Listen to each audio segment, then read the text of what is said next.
A struggling student agreed to a marriage of convenience with a reclusive, elderly heiress. Days after the wedding, a hidden journal revealed a chilling connection to his family's past and a calculated plot for revenge. Before we dive into this story, subscribe to the channel for more narratives like this and leave your like. It helps us a lot. A cold drizzle fell over the industrial city of Etheria, slicking the cobblestone streets of the university district. Leo Vance, 24, pulled the collar of his worn jacket tighter, the damp chill seeping into his bones, matching the chill of anxiety in his gut. His final semester studying finance felt less like a triumph and more like a tightrope walk over a chasm of inherited debt, a disastrous legacy left by his late father's failed ventures. Between late-night shifts at a campus library and poring over complex financial models, the walls felt like they were closing in. A crisp, cream-colored envelope bearing an unfamiliar embossed crest had arrived that morning, interrupting his bleak routine. Inside, a typed note requested his presence for a confidential financial consultation at the Obsidian Room, an exclusive downtown restaurant Leo couldn't even afford to look at, let alone enter. The signature belonged to a name he didn't recognize. Ms. Vivian Sterling. Curiosity warred with suspicion, but desperation won out. The Obsidian Room lived up to its name: dark wood paneling, low lighting, hushed conversations. Leo felt conspicuously out of place in his slightly too small blazer. In a secluded alcove, Vivian Sterling sat poised, a woman who commanded attention effortlessly. Her silver hair was styled impeccably, framing a face that held both sharp intelligence and an unnerving stillness. She appeared to be in her early 70s, dressed in a severe but elegant charcoal suit, a single large sapphire brooch her only adornment. "Mr. Vance," she acknowledged as he approached, gesturing to the chair opposite her with a slight nod. Her voice was low, cultured, with an edge like polished steel. "Thank you for coming." "Miss Sterling," Leo began, nerves making his voice tight. "Your letter was unexpected. I'm not sure why you'd want to discuss my finances." "Directness. Admirable," she stated, taking a slow sip of water from a crystal glass. "Mr. Vance, I am aware of the considerable financial burdens you carry, the debts incurred by your father, the precarious situation of your mother's health, costs, your sister's educational needs. I understand you are stretched thin." Leo stiffened. How could this stranger know such intimate details? "With respect, Ms. Sterling, how is that your concern?" She placed her glass down deliberately, her gaze sharp and unwavering. "Because I am offering you a lifeline, a permanent solution." Leo frowned, bracing himself for some predatory loan offer. "Which is?" Vivian Sterling leaned forward slightly, her voice dropping almost to a whisper, though it lost none of its intensity. "You will marry me, Mr. Vance." The statement hung in the quiet alcove, thick and unbelievable. Leo stared, convinced he was hallucinating or dreaming. I beg your pardon." "There's no need," she replied calmly. "It is not a proposal born of sentiment, but of mutual necessity, a transactional arrangement. I possess considerable wealth and require a husband for specific legal and structural purposes pertaining to my estate and enterprises. You possess considerable debt and require immediate, substantial relief. I will eliminate your debts entirely, provide a generous stipend for your family's needs, and ensure your future financial stability. In return, you will provide me with the legal status of husband." Leo felt a hysterical laugh bubble up, but suppressed it. "This is surreal. Why me? You don't know me from Adam."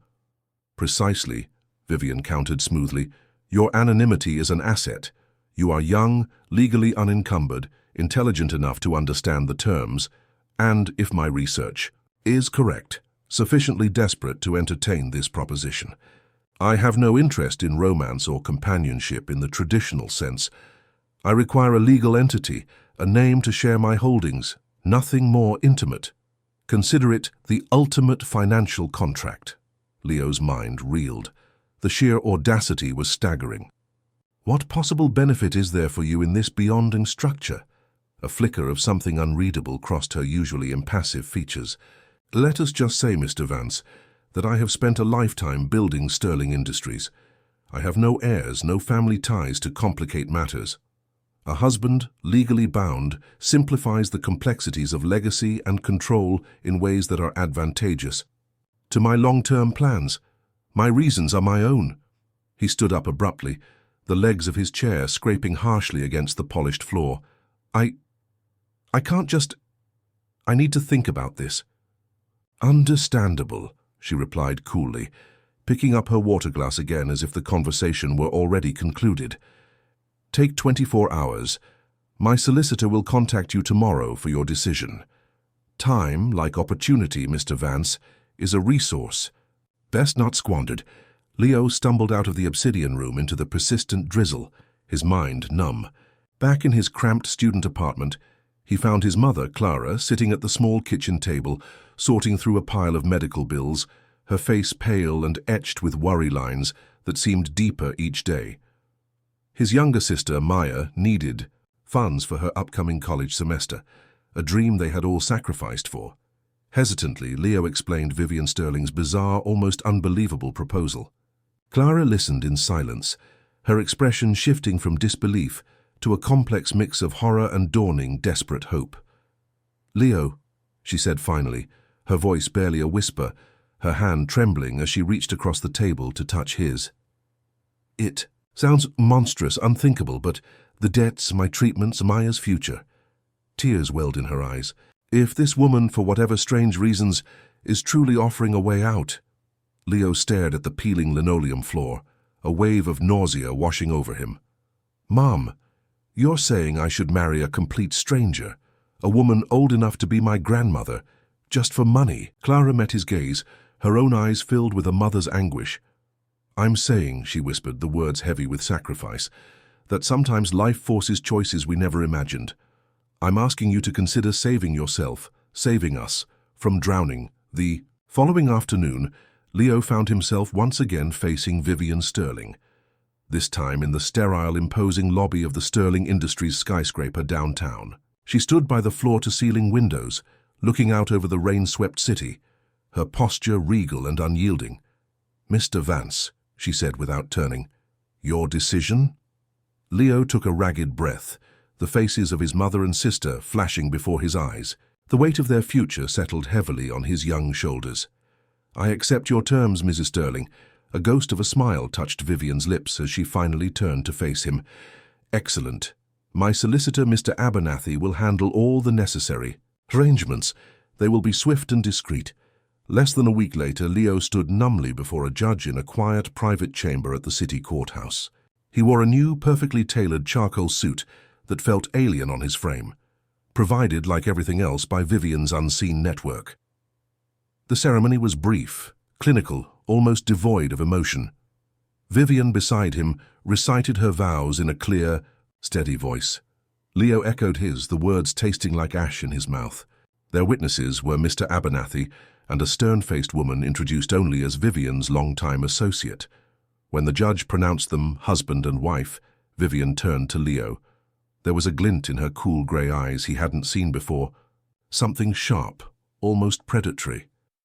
"Congratulations on your prudent decision, Mr. Vance," she murmured, extending a gloved hand, not for a kiss, but for a brief, firm handshake. "Welcome to the Sterling legacy."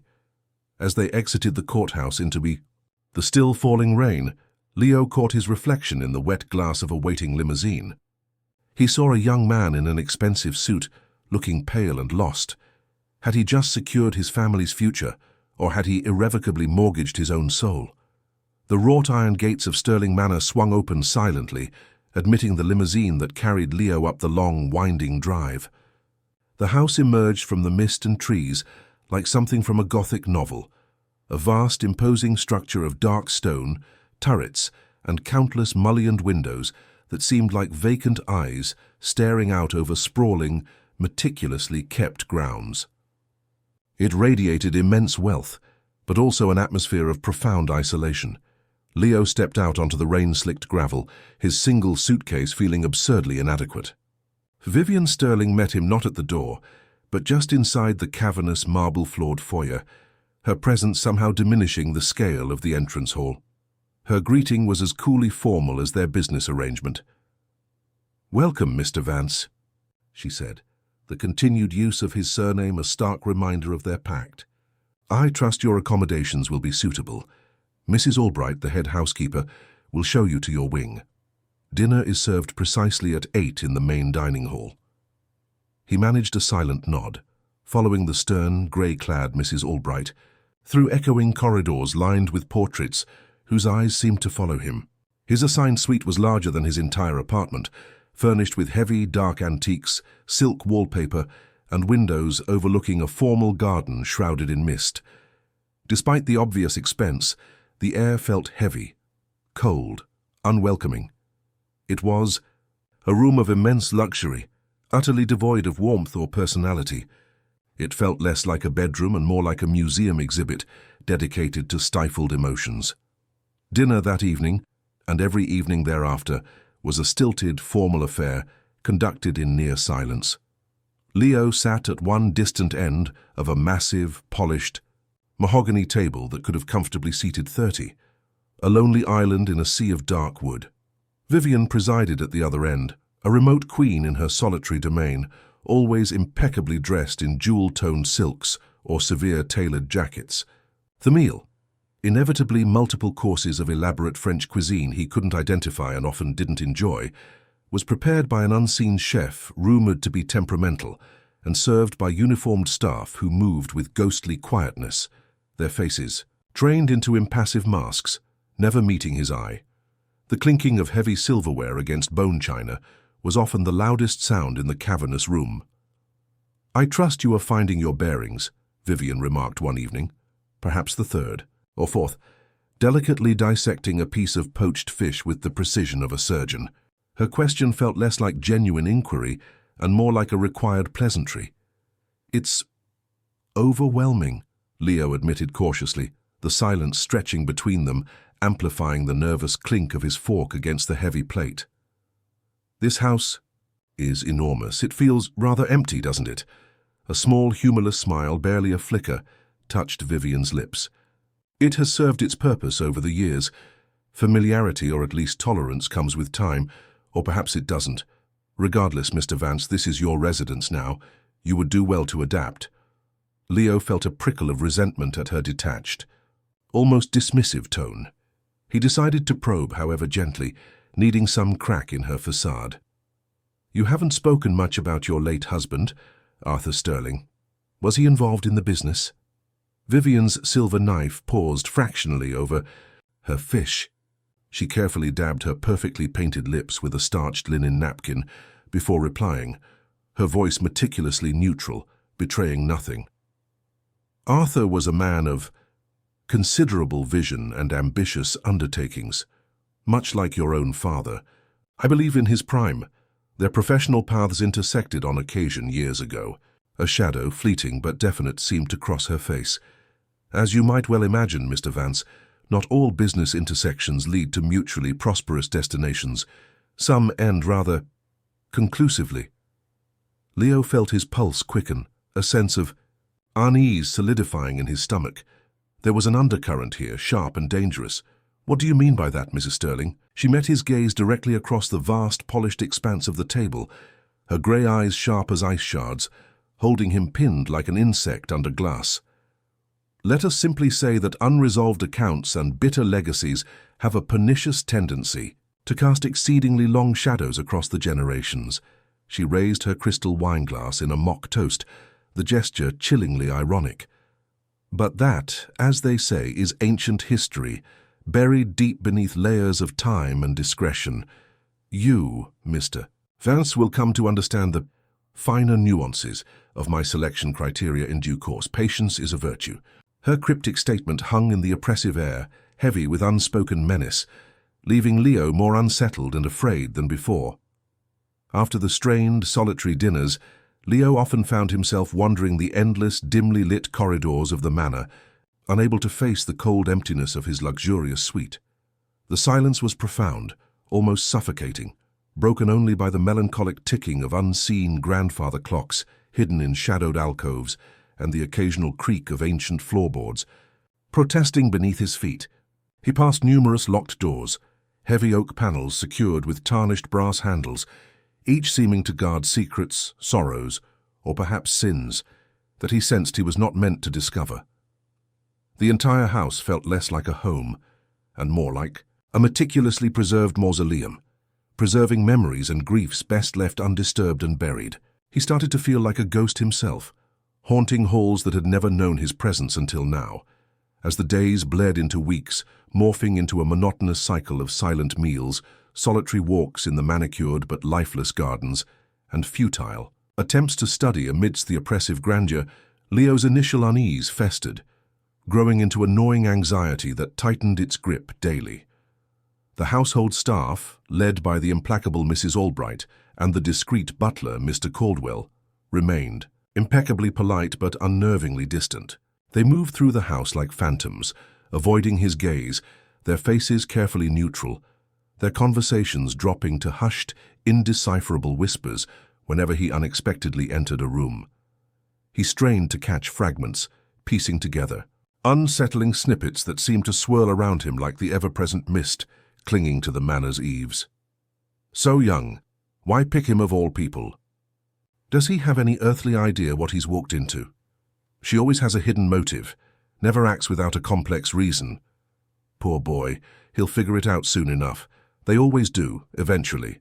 And it's never pretty. The feeling of being constantly watched, subtly manipulated, of being an unwitting pawn in a complex high-stakes game whose rules and objectives remained terrifyingly obscure, intensified with each passing day. Vivian herself maintained her calculated distance, their interactions largely confined to those brief formal meals or occasional stilted encounters in the hallways or library. During these encounters, she often seemed to be assessing him with her cool, analytical gaze, probing for weaknesses, testing his composure, yet revealing absolutely nothing of her own thoughts or true intentions behind the impenetrable mask of polite formality.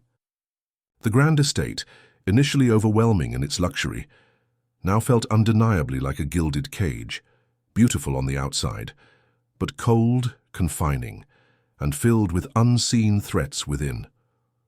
One particularly gloomy, rainy afternoon, seeking refuge from the oppressive silence and the growing sense of dread in his suite, Leo found himself drawn once again to the manor's vast, two-story library. Towering shelves filled with leather-bound books lined the dark-paneled walls from floor to ceiling, releasing the faint, evocative scent of dust, old paper, and decaying leather into the still air. Vivian's massive antique mahogany desk dominated, one end of the room commanding attention like a throne. He noticed with a flicker of surprise that it was unusually cluttered, papers, thick files, and ledgers scattered across its polished surface, as if she'd been working intently and been interrupted mid-task, a rare sign of disorder in her meticulously controlled world. His eyes scanning the desk were abruptly drawn to a glint of aged metal half hidden beneath a stack of financial reports. A small, antique skeleton key, its handle intricately carved with a forgotten crest or monogram. He hesitated, his heart suddenly pounding a heavy rhythm against his ribs. He glanced quickly around the empty, shadowed library, listening for any sound of approaching footsteps. No one. On sheer impulse, driven now by a desperate, almost reckless need for answers, for some tangible clue to break through the wall of secrets surrounding him, he reached out and quickly picked up the key. It felt surprisingly heavy in his palm, its metal cold and smooth against his skin. His mind raced with possibilities. Could this be the key to one of those forbidden locked doors upstairs? He pictured the long, dark corridor of the unused wing, the unnerving row of locked rooms, the whispered warnings of the staff. With trembling fingers and a final, furtive glance towards the library doors, he slipped the key deep into his trouser pocket, the weight of it feeling both like a dangerous burden and his only potential path towards uncovering the truth. Later that night, lying rigid and wide awake in the suffocating opulence of his four-poster bed, the profound silence of the ancient manor pressing in on him like a physical weight, Leo turned the cold metal key over and over in his hand, beneath the heavy duvet. 1,000 frantic questions burned in his mind, Fueled by Vivian's cryptic remarks, the staff's hushed warnings, and the palpable, suffocating secrets the very walls of the house seemed to hold. But one question now echoed louder, more urgently than all the others. What exactly was Vivian Sterling truly hiding behind those locked doors and her icy facade, and what intricate, elaborate, and potentially dangerous role had she really cast for him, Leo Vance, in the final, climactic act of her long and obviously embittered life? The key in his hand felt like it might hold the answer, but opening that door felt like stepping off a cliff into the unknown darkness below. The ancient floorboards, despite his caution, emitted a faint groan beneath Leo's careful steps as he moved like a thief down the shadowed upper hallway, the antique key now clutched tightly in his sweating palm. Its cool, solid weight felt both dangerous and absolutely necessary. Moonlight, filtered through the high, dust-streaked arched window at the end of the corridor, slanted across the worn Persian runner, illuminating swirling dust motes dancing in the still, cold air and casting long, eerie shadows that seemed to writhe like living things. He stopped before the most imposing of the locked doors, set apart from the others at the very end of the wing, its dark, heavy oak panels scarred and marked by the passage of centuries, the ornate brass handle tarnished green with age. It looked like a door that hadn't been opened in a very long time. Taking a deep, shuddering breath to steady his nerves, and glancing nervously back down the empty, echoing corridor, Leo inserted the skeleton key into the large, old-fashioned lock. It resisted for a moment, then turned with a surprisingly loud, grating click that seemed to shatter the profound, almost sepulchral silence of the manor, making his heart leap into his throat and his blood run cold. He froze, listening, but heard nothing but the frantic pounding of his own pulse in his ears. He pushed the heavy oak door open slowly, inch by painstaking inch, revealing a room steeped in the thick atmosphere of the past, seemingly untouched, undisturbed for what must have been decades. A thick, grey shroud of dust coated every surface, heavy velvet curtains now faded and moth-eaten, hanging limply by the tall windows, ornate, uncomfortable-looking furniture draped in ghostly white sheets, a grand piano in the corner, its keys yellowed and lid closed, forever silent.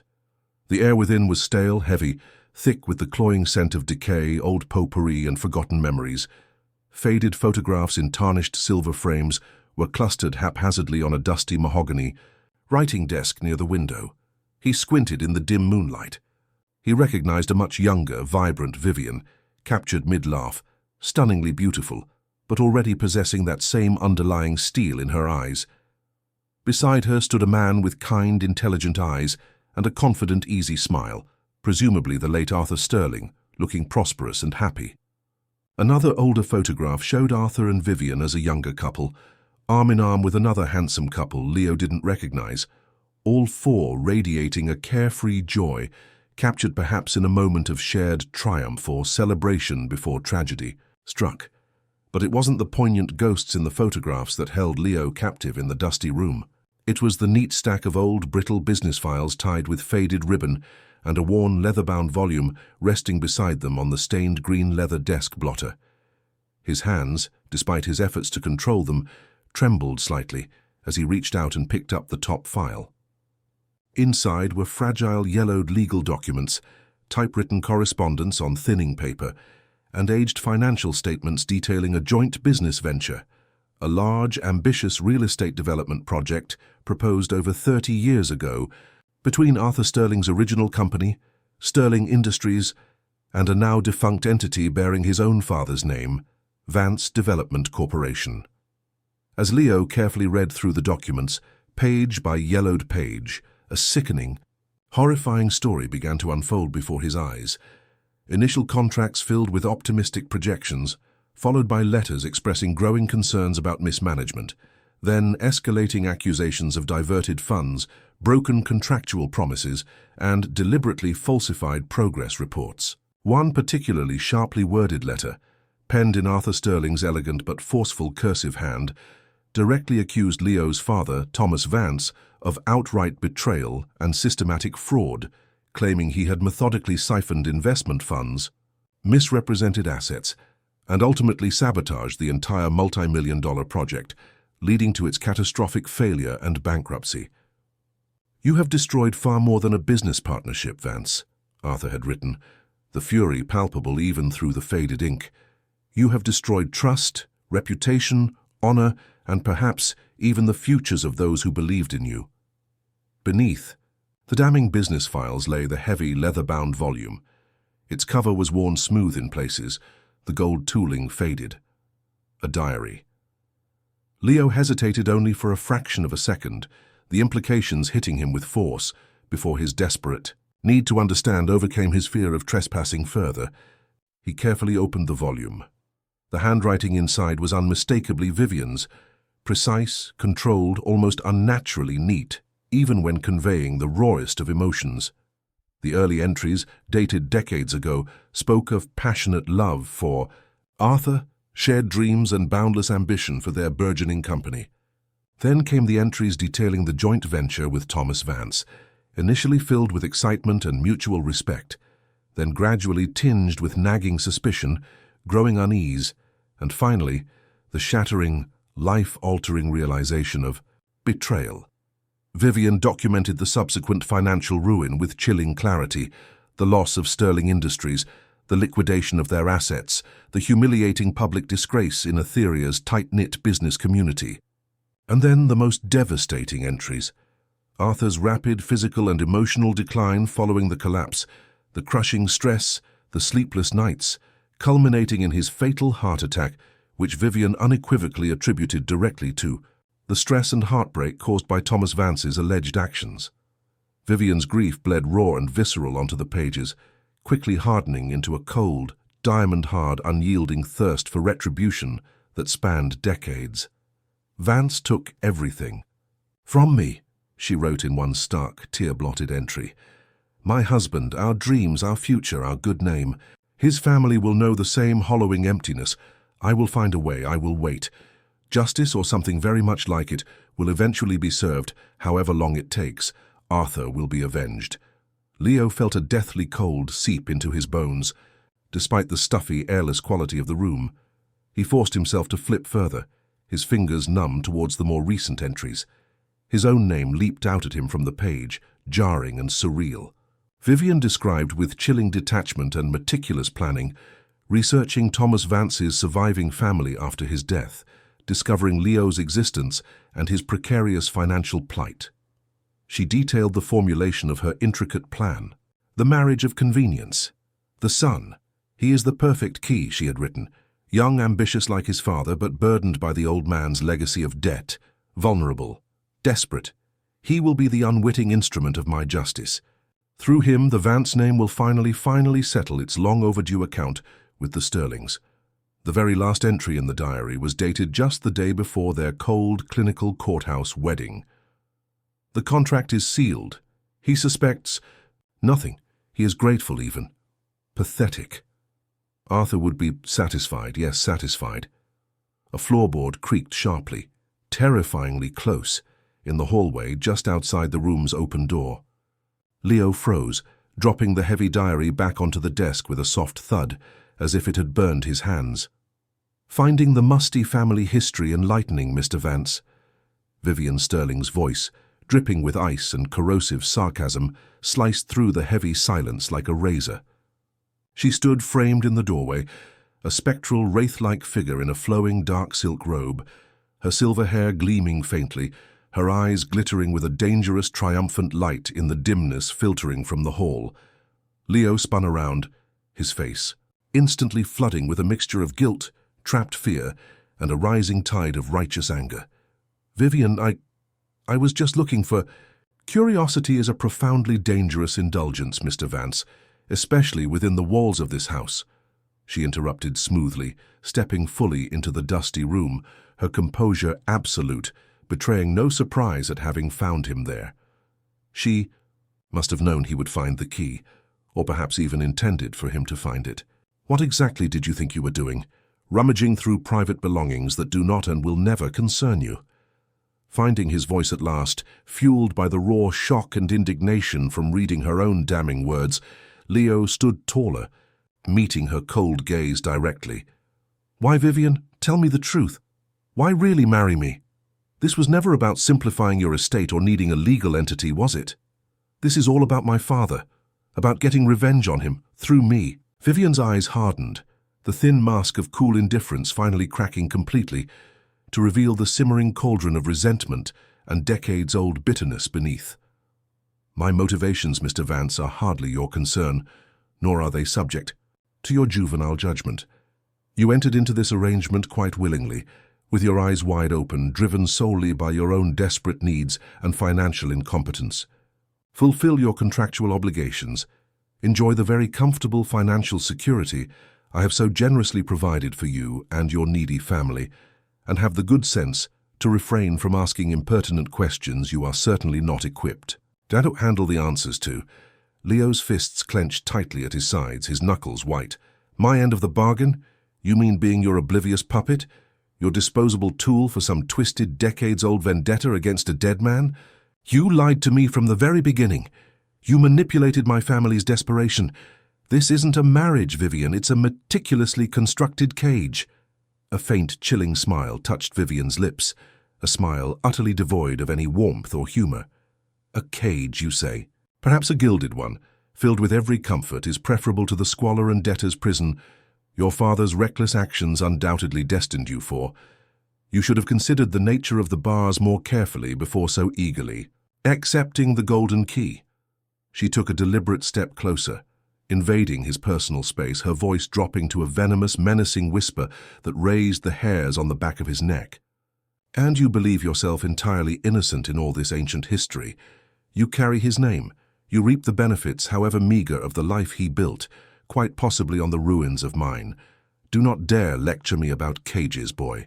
You haven't the faintest idea what true confinement feels like. Leo stared back, the injustice of her words stinging him sharply, but the raw, undeniable pain etched deep in her voice, the sheer weight of the decades of bitterness she carried, were impossible to ignore completely. Even if he did what you say, that even if my father ruined yours, why punish me? I was just a child when all that happened. I had nothing whatsoever to do with their business dealings. Vivian looked at him for a long, unnerving, silent moment, the air crackling with tension between them. Finally, she seemed to physically draw back into herself, the mask of icy control snapping firmly back into place. You are dangerously naive, Mr. Vance, and you are playing a game far, far above your pay grade or understanding. Stay out of my past. Stay out of my present affairs. Consider this your final warning. With a last dismissive glance that made him feel like an insignificant insect, she turned sharply on her heel and swept out of the room, her dark silk robe whispering against the dusty floorboards like departing regrets, leaving Leo alone once more in the oppressive, suffocating mausoleum of her past.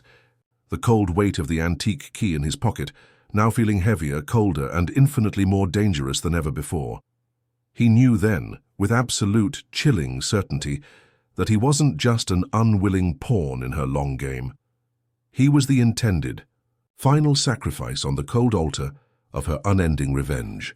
Escape wasn't just desirable or necessary anymore. It was becoming terrifyingly imperative.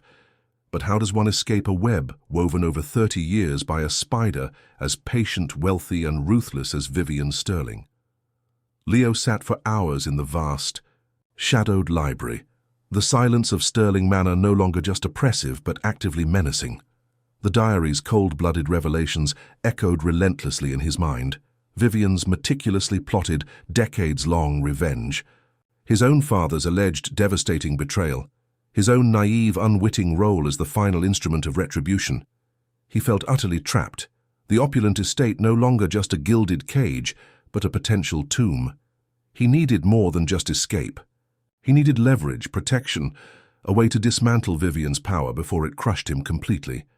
His thoughts turned again to Mr. Caldwell, the elderly butler whose veiled warnings and air of weary resignation suggested a deep, perhaps unwilling, knowledge of the manor's secrets. He found Caldwell late that afternoon, meticulously polishing already gleaming silver in the cavernous, echoing pantry. Leo spoke quietly, urgently, dispensing with pleasantries. Mr. Caldwell, I know you're bound by loyalty, but I also know. You warned me. I found things, diaries, business files, in the locked room upstairs. I know about her plan, about my father. Is there anything more? Anything that could help me understand the current situation? Anything she's involved in? Now? Caldwell paused his polishing, his movements slow and deliberate. He regarded Leo for a long moment with his steady, sad eyes, seeming to weigh his words or perhaps his allegiances. Mr. Vance, he sighed finally, setting down the silver teapot and his polishing cloth, I suspected your discovery was inevitable after you found that key. Miss Sterling, she does not leave things entirely to chance. He hesitated, then seemed to make a decision. Loyalty has its limits, sir, especially when it shields actions that are morally questionable. He lowered his voice further, though they were alone. Miss Sterling has been aggressively rebuilding her financial empire over the past few years. Her methods, shall we say, have become increasingly creative. There are whispers among certain staff, dealings with rather unsavory international partners, ventures involving shell corporations registered in obscure jurisdictions, acquisitions, funded through complex, opaque financial instruments. Nothing explicitly illegal has been proven, mind you. She is far too clever for that. But the ethical boundaries are certainly blurred. He looked directly at Leo.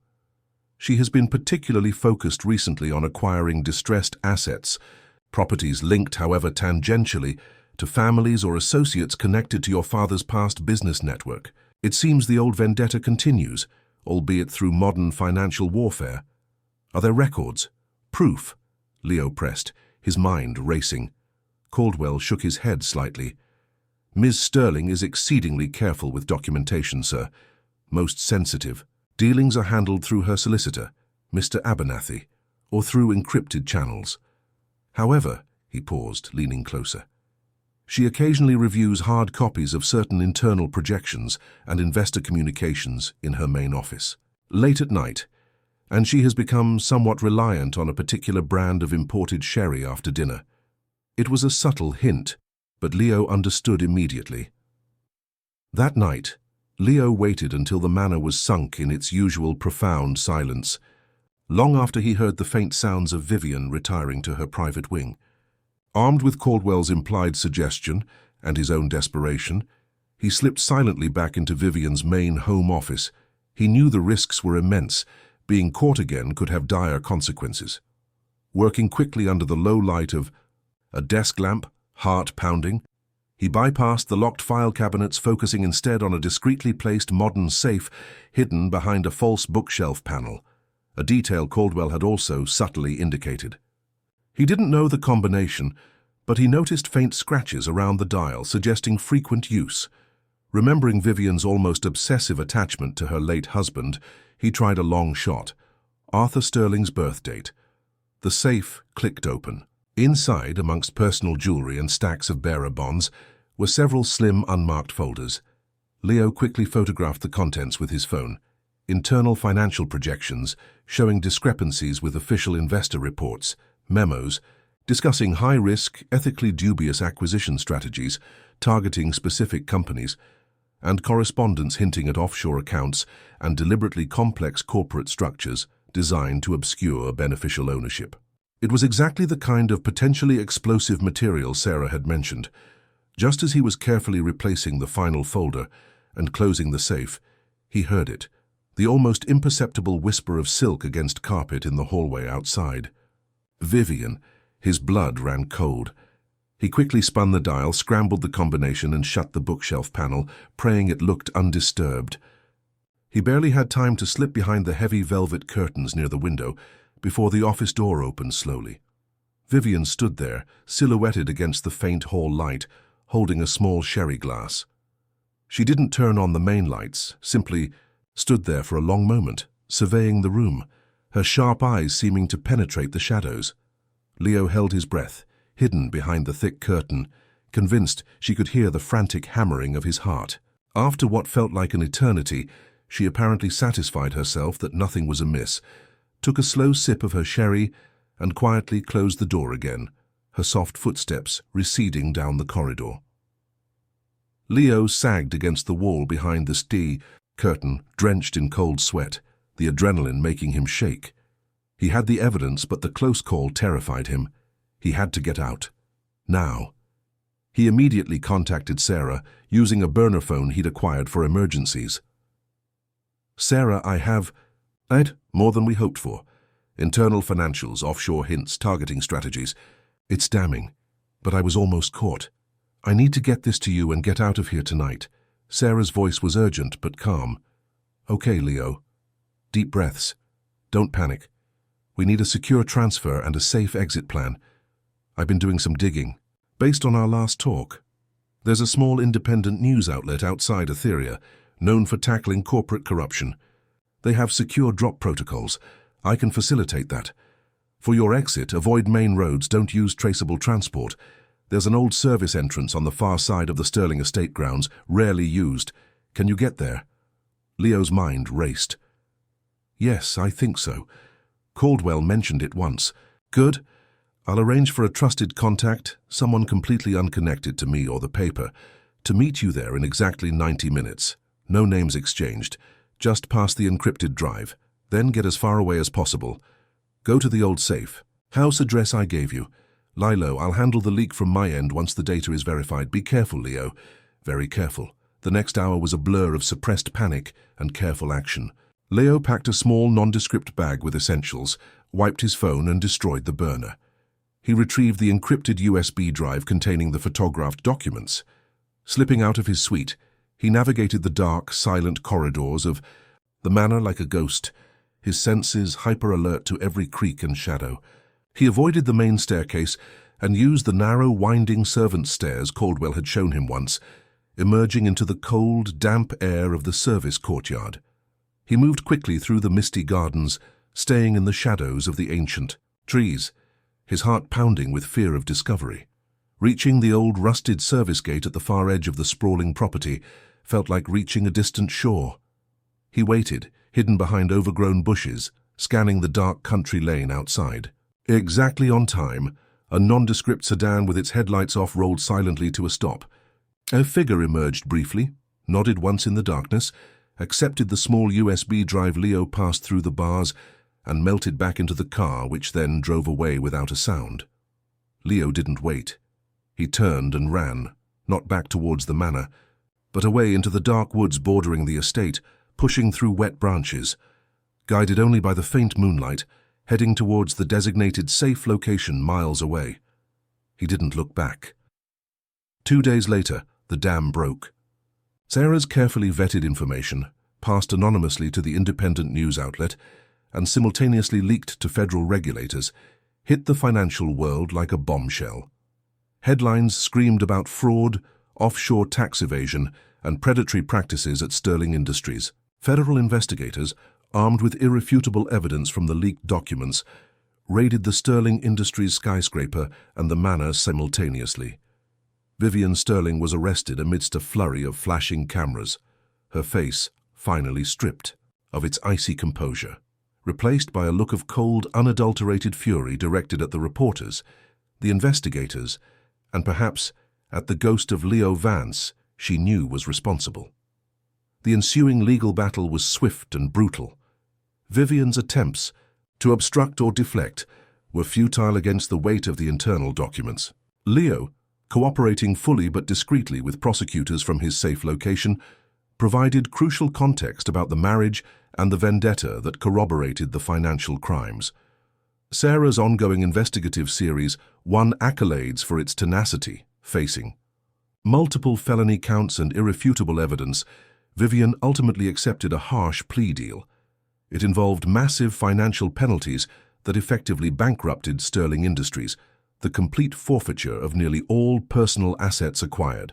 Over the preceding decades, and despite her age, a significant prison sentence in a federal facility, not house arrest. The Sterling legacy, built on ambition and ultimately poisoned by revenge, had crumbled into dust.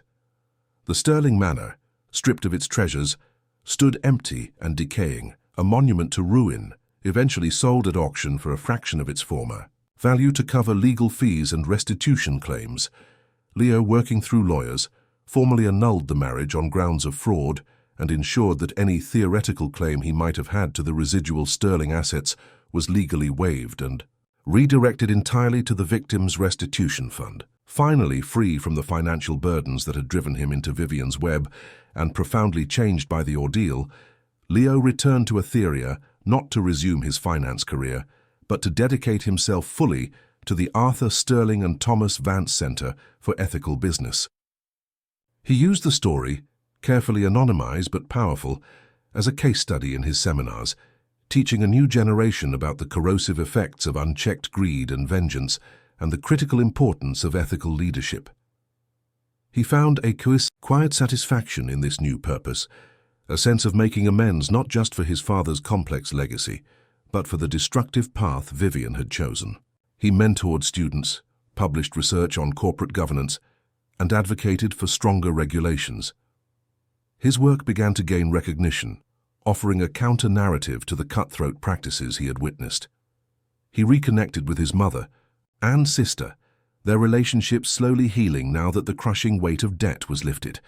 Maya thrived in college, pursuing her own dreams, free from the financial anxieties that had plagued their family. Clara's health even seemed to improve slightly with the reduction in stress. One cool autumn afternoon, several years later, while clearing out some old personal effects from his small, functional apartment near the university, a stark contrast to the manor, he came across the antique skeleton key from Stirling Manor, which he had inexplicably kept tucked away in a drawer. He held its cold weight for a long moment, the memories flooding back, the fear, the desperation, the chilling discovery in the dusty room, the near capture in the office. He thought of Vivian, aging in a sterile federal prison, stripped of her wealth, her power, her all-consuming purpose. He no longer felt the sharp sting of anger or the dull ache of betrayal, only a profound, weary sadness for the waste, for the life consumed and ultimately destroyed by bitterness. He walked to the nearby river that flowed sluggishly through, the old industrial heart of Etheria, and with a quiet sense of release, a deliberate severing of the final tie, tossed the key into the deep, flowing water, watching it disappear without a ripple into the murky depths. Let the past be buried. A few months after that symbolic act, another letter arrived at the Foundation's modest office, this one forwarded through official channels from the prison system. The handwriting on the plain envelope, though noticeably shakier now, less controlled than before, was still instantly recognizable as Vivian's. With a complex mix of apprehension and curiosity, Leo opened it. "Leo," it began simply, dispensing entirely with past formalities. "Word travels, even to places of prolonged confinement such as this. I follow the news of your center's work when permitted. An admirable endeavor given the source of its initial indirect funding." There was perhaps a hint of her old irony there. "Naming it after Arthur Sterling and, surprisingly, your father. An unexpected gesture, perhaps even fitting in a darkly poetic way. Confined reflection, I have found, offers little genuine solace but ample, unwelcome clarity. My lifelong pursuit of retribution became a virulent poison that consumed me entirely, blinding me to any possibility of peace or genuine human connection. Arthur deserved remembrance, yes, but not vengeance enacted cruelly in his name upon another generation. You and your family were unintended casualties in a war that I foolishly waged against ghosts and memories. I do not expect forgiveness from you, Leo, nor do I necessarily seek it for myself. Forgiveness feels like a luxury I haven't earned.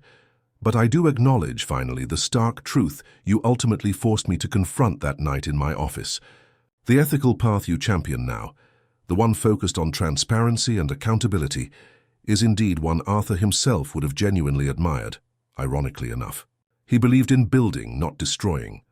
Perhaps in your work at the center, some small measure of true legacy, his honorable one, my tarnished one, even your father's deeply complex and flawed one, can somehow be salvaged from the wreckage. High created. Do better than we did, Leo, much better. Don't let the shadows claim you as they claimed us. Vivian. Leo read the letter several times, letting the words, heavy with the weight of years of solitary reflection, and perhaps, finally, a measure of painful self-awareness sink in. A complex mix of emotions stirred within him.